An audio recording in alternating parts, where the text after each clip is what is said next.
ಬೆಂಗಳೂರಿನಲ್ಲಿಂದು ಬಾಲ್ಯ ವಿವಾಹ ಮುಕ್ತ ಭಾರತಕ್ಕಾಗಿ 100 ದಿನಗಳ ಜಾಗೃತಿ ಅಭಿಯಾನ ಕುರಿತ ವಾಕಥಾನ್ ನಡೆಯಿತು. ಮಕ್ಕಳ ರಕ್ಷಣಾ ನಿರ್ದೇಶನಾಲಯ, ಮಹಿಳಾ ಮತ್ತು ಮಕ್ಕಳ ಕಲ್ಯಾಣ ಅಭಿವೃದ್ಧಿ ಇಲಾಖೆ ಹಾಗೂ ವಿವಿಧ ಇಲಾಖೆಗಳ ಸಹಯೋಗದಲ್ಲಿ ಕಾರ್ಯಕ್ರಮವನ್ನು ಆಯೋಜಿಸಲಾಗಿತ್ತು. ವಾಕಥಾನ್ನಲ್ಲಿ ಸಮರ್ಥನಂ ಸಂಸ್ಥೆ ಸೇರಿದಂತೆ ವಿವಿಧ ವಿಶೇಷಚೇತನ ಶಾಲೆಗಳ ಮಕ್ಕಳು ಹಾಗೂ ಸಂಘ ಸಂಸ್ಥೆಗಳ ಕಾರ್ಯಕರ್ತರು ಭಾಗವಹಿಸಿದ್ದರು.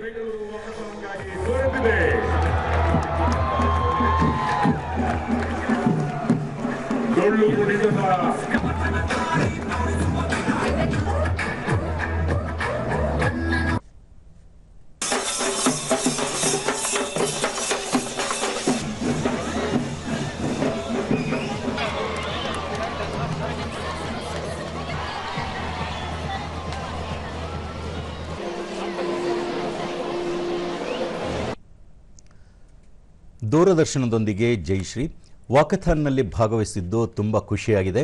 ಈ ಮೂಲಕ ನಮ್ಮಂಥವರಿಗೆ ಬಹಳ ಸಹಕಾರ ಸಿಕ್ಕಿದೆ ಎಂದು ತಿಳಿಸಿದ್ದಾರೆ. ವಾಕಥಾನಿಗೆ ಬಂದಿರೋದು ತುಂಬಾ ಖುಷಿ ಆಗ್ತಿದೆ. 19th Bengaluru walkathon thank you. ತುಂಬಾ ಸಪೋರ್ಟ್ ಮಾಡ್ತಾರೆ, ತುಂಬಾ ಖುಷಿ ಆಗುತ್ತೆ. ಮಕ್ಕಳ ಸಹಾಯವಾಣಿ ಮುಖಂಡರಾದ ಶಿಲ್ಪ, ಬಾಲ್ಯ ವಿವಾಹ, ಲೈಂಗಿಕ ದೌರ್ಜನ್ಯ, ಮಕ್ಕಳ ಸಹಾಯವಾಣಿ 1098 ಕುರಿತು ವಾಕಥಾನ್ ಮೂಲಕ ಜಾಗೃತಿ ಮೂಡಿಸಲಾಯಿತು ಎಂದರು.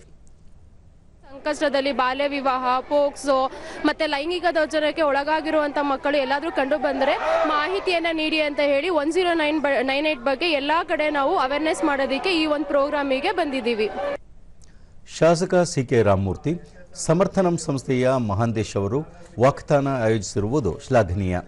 ವಿಶೇಷ ಚೇತನರಿಗೆ ಸದಾ ನಮ್ಮ ಸಹಕಾರ ಇರಲಿದೆ. ಎಲ್ಲರೂ ಇವರನ್ನು ಬೆಂಬಲಿಸಬೇಕು ಎಂದರು. ಕೊಡಲೇಬೇಕು ಅಂತ ಬಡಿಸಿದ್ವಿ. ಆದರೆ ಅವರು ಏನಾದರೂ ಒಂದು ಸಣ್ಣ ಸಹಾಯ ಮಾಡಿದ್ರೆ ಅವ್ರ ಲೈಫ್ ಲಾಂಗ್ ನೆನೆಸ್ಕೊಳ್ತಾರೆ, ಮರೆಯೋದಿಲ್ಲ. ಅವ್ರ ಜ್ಞಾಪಕ ಅಷ್ಟು ಚೆನ್ನಾಗಿ ಇಟ್ಕೊಂಡಿರ್ತಾರೆ. ಆದರೆ ಈ ಸಂಸ್ಥೆಗೆ ಸಪೋರ್ಟ್ ಮಾಡೋಂಥ ಎಲ್ಲರಿಗೂ ವಿನಂತಿ ಮಾಡ್ತೀನಿ. ಆಸ್ಟ್ರೇಲಿಯಾ ಹೈಕಮಿಷನ್ನ ಕೌನ್ಸಿಲ್ ಜನರಲ್ ಹಿಲರಿ ಮೆಕ್ಕಿಚಿ ವಾಕಥಾನ್ನಲ್ಲಿ ಭಾಗವಹಿಸಲು ಅವಕಾಶ ದೊರೆತಿದ್ದು ಸಂತಸವಾಗಿದೆ.